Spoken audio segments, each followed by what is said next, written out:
Assalamualaikum warahmatullahi wabarakatuh. Selamat pagi semuanya. Izinkan di sini saya, Khurata Ayunaina dari Program Studi Pendidikan Bahasa dan Sastra Indonesia, Fakultas Bahasa dan Seni Universitas Negeri Semarang, menunjukkan pernyataan diri dosen dalam Unjuk Kerja Tridharma Perguruan Tinggi atau PDD UKT PT pada bidang pengajaran sebagai salah satu syarat untuk mengikuti program sertifikasi dosen. Mata kuliah yang akan saya ampu di dalam pembelajaran hari ini adalah mata kuliah Penilaian Bahasa dan Sastra Indonesia yang akan disajikan dalam metode DIA atau Delivery, Interaction, dan juga Assessment. Mata kuliah penilaian wajib bagi mahasiswa semester 4 yang dibelajarkan dengan pendekatan student-centered learning yang mengutamakan proyek berbasis kelompok dan juga pembelajaran berbasis kasus. Dalam konteks ini, mahasiswa diharapkan mampu menguasai dan juga membahas mengenai evaluasi, penilaian, dan juga pengukuran dalam pembelajaran bahasa Indonesia. Serta mahasiswa diharapkan mampu terampil untuk merencanakan, melaksanakan, mengolah hasil, dan juga menindaklanjuti hasil penilaian dalam pembelajaran bahasa Indonesia. Mata kuliah ini memiliki bobot 2 SKS dengan 16 kali pertemuan yang dirincikan bahwa 7 pertemuan sebelum ujian tengah semester, 1 pertemuan untuk ujian tengah semester, lalu 7 pertemuan sebelum ujian akhir semester, dan 1 pertemuan untuk ujian akhir semester. Adapun capaian pembelajaran lulusan dalam mata kuliah ini ada capaian pembelajaran sikap, kemudian pengetahuan, serta keterampilan. Adapun capaian pembelajaran mata kuliah atau disebut dengan CPMK, di sini ada 7. Yang pertama adalah membedakan konsep evaluasi, penilaian, dan pengukuran secara cermat. Kemudian yang kedua, menjelaskan kedudukan penilaian dalam sistem pembelajaran serta secara bertanggung jawab. Kemudian yang ketiga adalah merumuskan aspek penilaian pembelajaran bahasa Indonesia secara tepat dan bertanggung jawab. Kemudian yang keempat adalah merencanakan penilaian pembelajaran bahasa Indonesia secara tepat dan juga bertanggung jawab. Adapun CPMK yang kelima adalah mengembangkan instrumen penilaian pembelajaran bahasa Indonesia secara tepat dan juga bertanggung jawab. Kemudian CPMK yang keenam adalah melaksanakan dan mengolah hasil penilaian pembelajaran bahasa Indonesia secara tepat dan bertanggung jawab. Dan yang terakhir adalah merumuskan tindak lanjut hasil penilaian pembelajaran bahasa Indonesia secara tepat dan bertanggung jawab.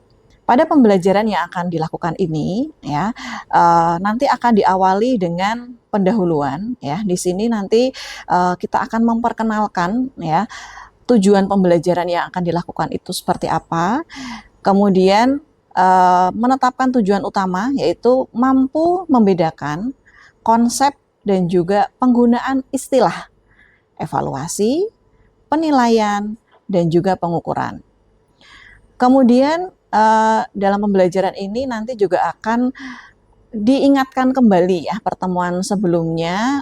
Jadi ada delivery berkait dengan kedudukan evaluasi dalam pembelajaran yang itu mulai dari perencanaan, proses, dan juga hasil. Setelah itu akan ada eksplorasi konsep, ya. Dalam eksplorasi konsep itu nanti saya akan menggunakan penilaian diagnosis. Saya akan minta mahasiswa untuk mengerjakan kuis di awal pembelajaran sebagai bentuk diagnosis apakah mereka masih, ya, perlu pemahaman yang lebih lanjut. Kemudian dalam proses pembelajaran sendiri nanti akan ada penjelasan, ya, perbedaan konsep evaluasi, kemudian penilaian, dan juga pengukuran dari beberapa ahli. Dan di dalam proses delivery tersebut akan ada beberapa pertanyaan pemantik agar mahasiswa itu bisa memahami materi secara mendalam. Di dalam proses penilaian itu akan ada 3 jenis penilaian. Yang pertama adalah penilaian sikap, Kemudian yang kedua adalah penilaian pengetahuan, dan yang ketiga adalah penilaian keterampilan. Untuk penilaian sikap, nanti akan diambil melalui keaktifan mahasiswa di dalam proses pembelajaran. Penilaian sikap ini ditunjukkan melalui keaktifan mahasiswa dalam menjawab pertanyaan dan juga kuis yang dihadirkan di awal, di proses, dan juga di akhir pembelajaran.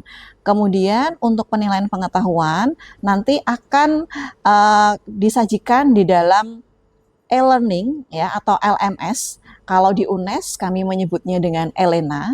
Di dalam LMS tersebut nanti dosen sudah memberikan beberapa bentuk soal yang nanti diminta mahasiswa untuk mengerjakan soal tersebut. Dan di akhir pembelajaran nanti akan ada penugasan, yang penugasan tersebut juga nanti akan disajikan melalui LMS sehingga mahasiswa bisa mengakses pembelajaran dalam bentuk daring dan juga luring. Nah, diakhiri dengan refleksi pembelajaran. Dengan adanya refleksi ini nanti kita akan mengetahui apakah tujuan pembelajaran sudah tercapai atau belum, dan apakah mahasiswa masih butuh pendalaman lebih lanjut atau tidak. Baik, begitulah kira-kira deskripsi pembelajaran hari ini. Mari kita lihat pembelajaran di kelas. Terima kasih. Baik, selamat pagi semuanya. Assalamualaikum warahmatullahi wabarakatuh. Waalaikumsalam warahmatullahi wabarakatuh.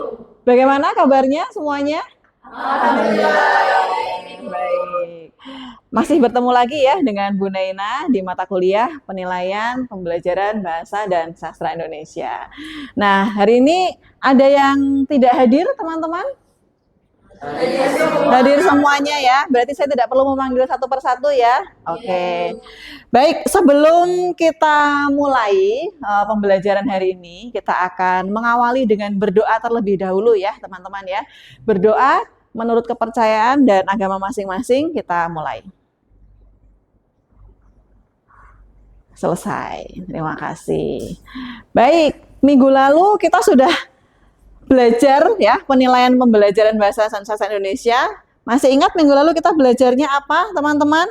Nah, ini ya, minggu lalu kita sudah belajar mengenai kedudukan evaluasi dalam pembelajaran. Nah, minggu lalu kita membahas banyak hal ya, artinya bahwa evaluasi itu seringkali diartikan penilaian di akhir pembelajaran, begitu ya. Padahal sebetulnya tidak. Masih ingat tidak ini diagram ini, teman-teman? Ada yang masih ingat minggu lalu kita belajar apa? Boleh angkat tangan? Oke, silahkan Mbak Salis. Minggu lalu terkait dengan evaluasi pembelajaran, evaluasi pembelajaran tidak hanya dilakukan di akhir pembelajaran saja, namun berada di awal, dalam pembelajaran, dan juga di akhir pembelajaran. Bagus ya, masih ingat juga ya teman-teman yang lain ya, dari diagram ini kita melihat ya bahwa ada kesinambungan ya. Bisa dilihat yang warna biru ya teman-teman ya, bahwa evaluasi pembelajaran ya, proses penilaian itu tidak hanya dilakukan di akhir saja, tapi kita mulai dari penentuan tujuan ini juga dilakukan evaluasi. Dari penentuan pengembangan alat penilaian juga kita menentukan evaluasi. Kemudian dalam proses pembelajaran kita juga ada evaluasi hingga akhirnya juga akan dilakukan evaluasi. Nah, dari penilaian hasil belajar ini akan dilakukan juga proses evaluasi apakah tujuannya sudah tercapai atau belum gitu.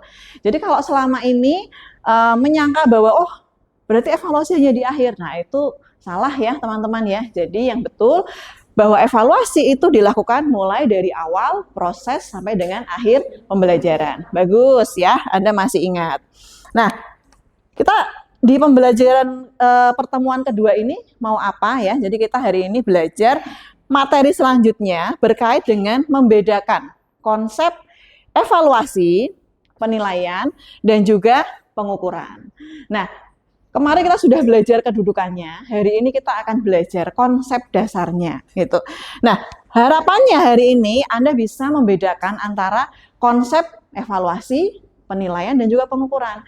Seringkali orang itu menganggap tiga istilah ini sama-sama memberikan nilai gitu ya. Padahal sebetulnya tiga istilah ini adalah istilah yang berbeda, memiliki definisi yang berbeda. Nah, oleh karena itu hari ini kita akan bahas lebih lanjut ya mengenai konsep apa itu evaluasi, apa itu penilaian, dan apa itu pengukuran. Nah, sebelum Bu Nena lanjut ya, teman-teman, ini Bu Nena pengen ngajak teman-teman semuanya untuk main kuis dulu, gitu ya. Saya ingin tahu sebenarnya teman-teman itu pemahamannya seberapa sih, gitu ya, mengenai evaluasi, penilaian, dan pengukuran. Oke, bisa di-scan barcode-nya ya, teman-teman ya, di depan. Bisa di-scan dan mulai masuk. Oke, ini ya, silahkan. Yang sudah masuk boleh diklik jempolnya. Oke, ini sudah mulai banyak ya, sudah ada 12 yang masuk. Silahkan yang belum berhasil bisa di-scan lagi, teman-teman. Ya. Oke, sip. Ini sudah masuk semua. Sekarang bisa diperhatikan, bisa dilihat di layar ataupun di ponsel Anda. Nanti Anda bisa menjawab dari ponsel Anda ya. Kita lihat di sini. Nah, apakah nih ya kira-kira nih ya teman-teman selama ini ketika berkuliah, kira-kira apakah kemampuan Anda itu pernah diukur dalam perkuliahan? Ayo, kira-kira pernah atau tidak? Boleh dijawab. Wah, ini sudah mulai ya. Ada yang menjawab pasti pernah gitu ya. Masih bingung juga, pernah nggak ya gitu ya. Atau belum pernah, ini juga masih ada yang menjawab belum pernah. Ya, silahkan diisi. Nah, oke. Sudah semuanya? Oh, ini masih ada ya. Tambahan masih, oh belum pernah. Belum pernahnya ini tambah lagi. Pasti pernah, oke. Ya, sekarang coba kita lihat. Ini tadi apa? Diukur. Ya. Kata kuncinya diukur. Ada yang menjawab pasti pernah, ada yang masih ragu-ragu, dan ada yang menjawab belum pernah. Nah, sekarang coba kita lihat pertanyaan berikutnya. Apakah Anda pernah dinilai? Kalau tadi diukur ya, sekarang dinilai dalam proses pembelajaran. Menurut Anda pernah nggak ya dinilai? Nah, apakah pernah? Apakah belum pernah? Ayo silahkan diklik ya. Teman-teman silahkan diklik. Oke. Oke, ada yang pasti pernah. Wah, ini tambah nih ya, pasti pernahnya ini banyak sekali. Tapi masih ada yang menjawab belum pernah juga dan ada masih juga yang ragu-ragu. Ya. Kata kuncinya kalau tadi yang pertama adalah diukur, yang kedua ini adalah dinilai. Dua ya, beda ya teman-teman ya. Oke, sekarang coba kita lihat soal berikutnya. Ini ada kuis, silahkan bergabung di kuisnya. Oke, ini sudah mulai banyak. Nah, ada pertanyaan sudah muncul? Silahkan dijawab pertanyaannya. Bu Naina memberikan soal UTS. Menurut Anda, ya, memberikan soal UTS ini kegiatan apa? Iya, ya ternyata ini ya, ada yang mengatakan penilaian yang paling tinggi ya. Jadi kalau memberikan soal UTS ternyata bukan penilaian ya Bu ya, ternyata pengukuran. Nah oke, apa ya bedanya kira-kira? Nanti coba kita bahas. Soal berikutnya, coba masuk. Ya. Ini sudah mulai banyak. Pertanyaannya, kalau Bu Nena meminta teman sebelah Anda gitu ya, untuk mengobservasi sikap, termasuk kegiatan apa kalau menurut Anda? Silahkan. Lah, masih ada yang menilai lagi, ternyata banyak ya teman-teman ya. Nah, ini pengukuran. Nah, sebenarnya apa nih perbedaannya nih? Dari tadi kita mengungkapkan penilai, mengukur. Nah, sebetulnya apa perbedaan keduanya? Nah, ini ya, sekali lagi ya teman-teman ya, silahkan.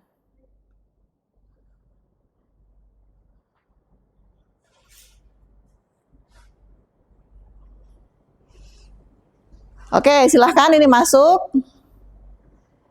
Nah, pertanyaannya kalau Bu Nena memberikan kalian A, gitu ya, pada mata kuliah penilaian, termasuk kegiatan apa? Kalau Bu Nena ngasih A, mau banget ya, mau banget dong, mau banget ya. Dan ini banyak yang sudah betul. Oke, sip. Nah, sekarang dari pertanyaan-pertanyaan pemantik ini, kita akan coba menyimpulkan ya, teman-teman ya. Sebetulnya apa sih perbedaan penilaian, pengukuran, dan juga evaluasi.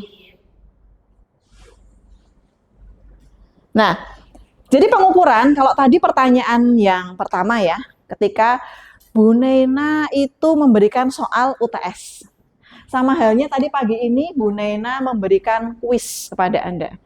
Nah, Itu sebetulnya saya sedang apa sih teman-teman?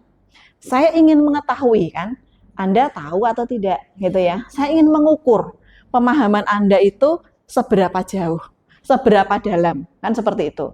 Nah, itu disebut proses pengukuran.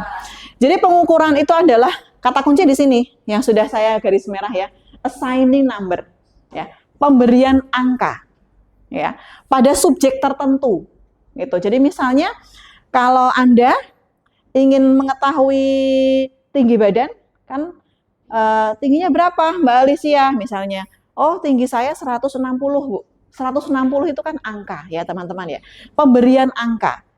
Jadi kalau misalnya tadi Bu Nena memberikan 100 atau misalnya Bu Nena memberikan UTS, nah itu disebut dengan proses pengukuran gitu ya.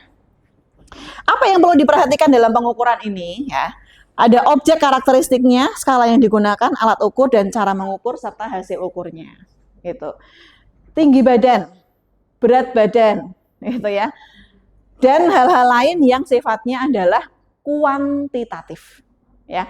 Jadi garis bawahnya itu adalah kalau pengukuran kuantitatif, ya. Ada angkanya, ada skornya. Kata kuncinya di situ. Kemudian berikutnya, nah ini coba kita analisis bersama. Ini apa yang mau kita ukur teman-teman misalnya? Semangka, pintar. Kemudian kira-kira karakteristik apa yang ingin kita ketahui dari semangka ini? Beratnya, oke, sip. Kemudian berikutnya alat ukurnya apa? Kalau ingin mengukur berat kira-kira? Timbangan, ya. Kemudian kira-kira skala yang mau kita gunakan apa? Kalau semangka biasanya apa? Kilo bisa, gram bisa, ya, ons juga bisa, gitu. Kemudian bagaimana cara mengukurnya? Cara mengukur semangka bagaimana? Iya, letakkan saja di timbangan, nanti dari timbangannya akan keluar angkanya. Nah, itu kita berhasil mengukur, gitu. Terus berapa hasilnya berarti? Misalnya 2 kilo, ya, 5 kilo, kan begitu. Kelihatan angkanya, itu adalah proses mengukur. Mudah tidak kalau mengukur semangka? Mudah. Karena apa? Karena alatnya sudah ada, ya tidak? Dan timbangannya misalnya antara satu orang dengan atau semangka satu dengan semangka yang lainnya, gitu ya. Ketika diletakkan pada timbangan, akan muncul hasil ukurnya, kan begitu. Semudah itu karena sudah ada alatnya. Nah, sekarang pertanyaannya, ini ya, aspek kritisnya teman-teman. Bagaimana kalau yang kita ukur adalah manusia? Gitu ya. Bagaimana kalau yang kita ukur itu adalah siswa? Ya, karena semuanya di sini calon Bapak Ibu guru ya. Nah, bagaimana kita mengukur siswa? Yang diukur apanya? Gitu. Nah, coba sekarang kita analisis bersama-sama. Kira-kira kalau dari siswa ini objek yang mau diukur apanya sih? Karakteristik apa yang kemudian ingin kita ketahui dari siswa ini? Ya, bisa pengetahuan, betul. Bisa keterampilan, betul. Bisa juga kesikap, betul. Nah, itu yang kita ukur dari manusia. Karakteristiknya apa? Bisa berupa tadi ya sikap, ya sikapnya bagaimana? Disiplin atau tidak? Jujur atau tidak? Begitu. Bertanggung jawab atau tidak? Atau bisa juga pengetahuannya, ya ditunjukkan melalui tadi ya soal-soal dan juga berkait dengan keterampilannya. Apakah bisa menulis? Apakah bisa membaca? Dan lain sebagainya. Kemudian kira-kira alat ukur apa? Misalnya kita ingin mengukur pengetahuan, alat ukurnya apa sih yang kita pakai? Soal, betul. Kenapa soal? Karena kita ingin melihat, mendalami pemahaman seseorang mengenai sebuah materi itu seberapa dalam, seberapa paham. Jadi kita memang harus membuat dengan soal itu. Lalu skala apa yang kita pakai kalau misalnya kita ingin mengukur pengetahuannya? Kita menyebutnya adalah skor. Yang dihitungnya, tadi kan kalau kita mengukur ya, karakteristiknya adalah kuantitatif, maka 0 sampai dengan 100. Ada bentuk angkanya, secara kuantitatif gitu. Kemudian bagaimana cara mengukurnya? Iya, dengan mengerjakan soal, ya, dengan bertanya jawab juga boleh. Kemudian mengerjakan soal, kemudian dikoreksi, ya, dibandingkan dengan kunci jawabannya, kemudian terlihat kemampuan anak itu berapa sih dari skornya. Ada yang 80, ada yang mungkin 100, ada yang 90, 70, dan lain sebagainya. Nah, lalu berapa hasil ukurnya kira-kira? Ya, 100 gitu ya, 100 ya. Oke, berarti sudah paham ya tadi ya pengukuran ya teman-teman ya. Sifatnya adalah kuantitatif. Wujudnya adalah skor, ada angkanya begitu. Nah, sekarang kita ke berikutnya ya, lingkaran yang lebih tinggi, nah, itu adalah pengukuran.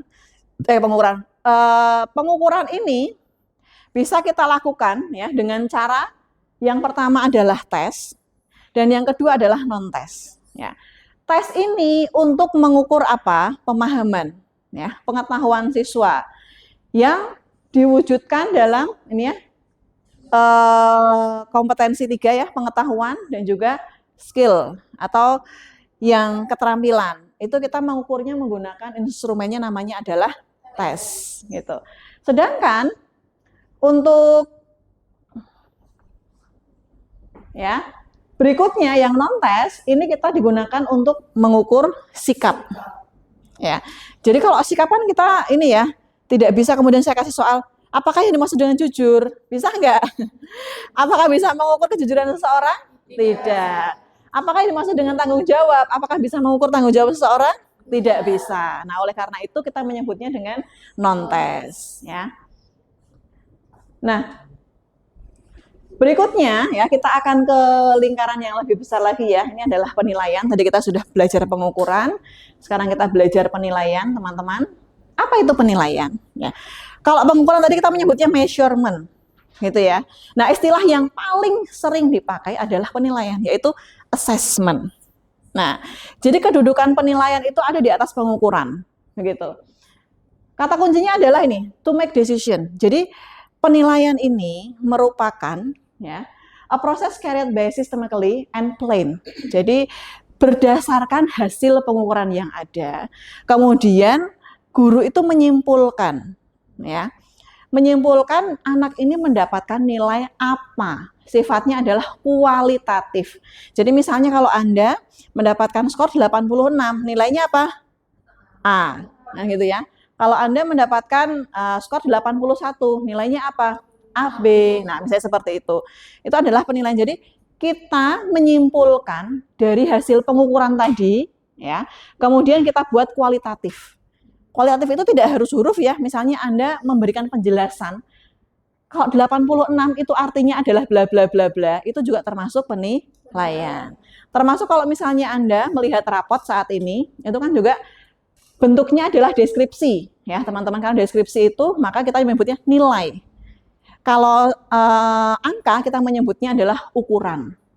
Nah itu, jadi kalau selama ini tanya, berapa nilai kamu? Betul atau salah? Salah, ya harusnya berapa ukuran kamu, kayak gitu. Ya. Kemudian yang paling tinggi ya, diagram berikutnya ini adalah evaluasi. Nah ini yang paling tinggi ya kedudukannya. Controlling, guaranteeing, and determining. Jadi evaluasi itu merupakan alat untuk mengontrol, gitu ya. Kemudian menjamin, ya menjamin sebuah proses pembelajaran. Jadi misalnya ketika Bu Naina di akhir mata kuliah menetapkan bahwa Anda lulus mata kuliah ini, gitu kan. Kenapa lulus gitu ya? Oh, karena dari riwayatnya dia mendapatkan skor sekian, nilainya seperti ini, sehingga saya memutuskan dan saya menjamin bahwa anak tersebut paham materi, bahwa anak tersebut berhasil mencapai pembelajaran dengan baik. Nah, seperti itu. Ya, ini adalah evaluasi. Nah, tadi sudah kita bahas ya bahwa evaluasi itu tidak hanya dilakukan di akhir pembelajaran, tapi juga di awal pembelajaran, proses pembelajaran, dan akhir pembelajaran. Oke, good. Nah, sekarang coba ini, Bu Naina ada kasus ya, teman-teman ya. Dari penjelasan tadi, sekarang coba kita perdalam. Nah, ini saya sedang mengukur ya kemampuan Anda. Apakah Anda memahami materi tadi yang sudah kita diskusikan bersama-sama? Nah, sekarang coba ya kita lihat nomor 1. Yunisara, seorang guru muda, melakukan tes menggunakan soal pilihan ganda, gitu ya. Dan uraian pada akhir pembelajaran termasuk kegiatan apa? Pengukuran. Oke, bagus. Ya. Kemudian nomor 2. Lembar jawab tes dan hasil tugas dikoreksi, diberikan skor. Masing-masing menggunakan rumus tertentu sehingga mendapatkan skor akhir skalanya 0 sampai 100. Namanya kegiatan apa? Iya, betul ya, pintar. Kemudian yang ketiga, hasil tersebut kemudian dikonversi ke dalam skala 1 sampai 4 untuk menentukan indeks. Kemudian dikonversi lagi menjadi A, B, C, D, E. Termasuk kegiatan apa kalau konversi? Penilaian. Oke, good. Kemudian batas tuntas yang ditentukan untuk mapel di ampunya adalah B-. Indeks nilai tersebut menjadi dasar tindak lanjut pembelajaran dalam pengisian rapot. Termasuk? Oke, sip. Kemudian yang terakhir, kompetensi yang bernilai A menjadi dasar untuk memberikan pujian. Dan yang di bawah KKM itu menjadi dasar untuk memberikan pembinaan. Atau misalnya pembelajaran remedial. Ini termasuk apa? Evaluasi. Bagus. Mudah dipahami ya teman-teman ya? Bisa ya? Bisa. Tahu perbedaan dasarnya ya sekarang ya? Oke, sip. Nah, apakah ada pertanyaan dulu dari diskusi kita hari ini? Oke, sudah paham ya? Mudah ya materi minggu ini ya teman-teman ya? Oke, terima kasih. Baik, kalau begitu coba kita refleksi dulu ya pembelajaran kita hari ini untuk melihat apakah Anda sudah betul-betul memahami materi. Masih ingat tadi yang pengukuran itu diwujudkan dalam bentuk apa teman-teman? Iya, skor, angka, betul. Kemudian kalau nilai diwujudkannya dalam bentuk apa? Huruf ya, kualitatif gitu ya teman-teman ya. Oke. Kemudian ini evaluasi. Kira-kira guru itu kalau melakukan evaluasi kapan? Iya. Oke, bagus semuanya. Di awal, proses, dan juga akhir. Kemudian bagaimana cara kita mengukur pengetahuan dan keterampilan? Tadi kita pakainya tes atau non-tes? Tes. Oke, good. Kemudian mengukur sikapnya menggunakan tes atau non-tes? Non-tes. Ya, sip semuanya. Berarti sudah paham ya materi hari ini. Nah, oleh karena itu kalau sudah paham, jadi di sini ada tugas teman-teman ya. Nanti silahkan Anda kerjakan tugasnya secara mandiri. Ini ada studi kasus. Silahkan Anda analisis ya nanti. Ini untuk PR-nya nanti Bu Naina cantumkan di Elena. Silahkan Anda buka nanti Elena Anda. Soalnya sudah saya cantumkan di Elena. Kemudian untuk tenggat waktu pengerjaan 1 minggu. Kalau sudah nanti silahkan diunggah di Elena. Oke, minggu depan kita bahas kembali ya tugasnya ya. Oke, baik sampai di sini masih ada yang ingin disampaikan dulu atau ada yang ingin kita diskusikan dulu teman-teman? Sudah ya. Berarti minggu depan insya Allah kita akan belajar ketemu lagi dengan Bu Nena di penilaian. Nanti kita akan membahas PR-nya dulu ya. Kemudian kita akan mengimplementasikan PR tersebut kita terapkan dalam kurikulum Merdeka seperti apa. Oke, begitu ya. Baik, terima kasih. Kita akhiri dulu dengan berdoa. Silahkan berdoa terlebih dahulu. Selesai. Saya akhiri, sampai bertemu minggu depan ya. Assalamualaikum warahmatullahi wabarakatuh. Waalaikumsalam warahmatullahi wabarakatuh. Terima kasih. Terima kasih semuanya. Demikian video pembelajaran yang telah saya sajikan mengenai konsep dasar evaluasi, penilaian, dan juga pengukuran. Pada tahap selanjutnya, mahasiswa akan mengimplementasikan teori yang diajarkan minggu ini dan dikaitkan dengan kurikulum Merdeka dan bisa diterapkan di sekolah. Terima kasih saya sampaikan kepada Kementerian Pendidikan Tinggi, Sains dan Teknologi melalui Direktorat Jenderal Pendidikan Tinggi serta Lembaga Layanan Pendidikan Tinggi atas kesempatan dan juga dukungan yang diberikan dalam pelaksanaan sertifikasi dosen pada tahun 2026. Saya juga menyampaikan terima kasih kepada seluruh jajaran pimpinan baik dari Program Studi Pendidikan Bahasa dan Sastra Indonesia, Fakultas Bahasa dan Seni, serta Universitas Negeri Semarang atas kesempatan yang sudah diberikan kepada saya dan juga para kolega dosen, serta seluruh mahasiswa yang telah berpartisipasi dalam proses pembelajaran. Demikian yang dapat saya sampaikan. Semoga video ini dapat memberikan gambaran mengenai pelaksanaan pembelajaran mata kuliah penilaian dan juga pembelajaran bahasa dan sastra Indonesia untuk meningkatkan kualitas pendidikan di Indonesia. Terima kasih, saya akhiri. Selamat pagi. Assalamualaikum warahmatullahi wabarakatuh.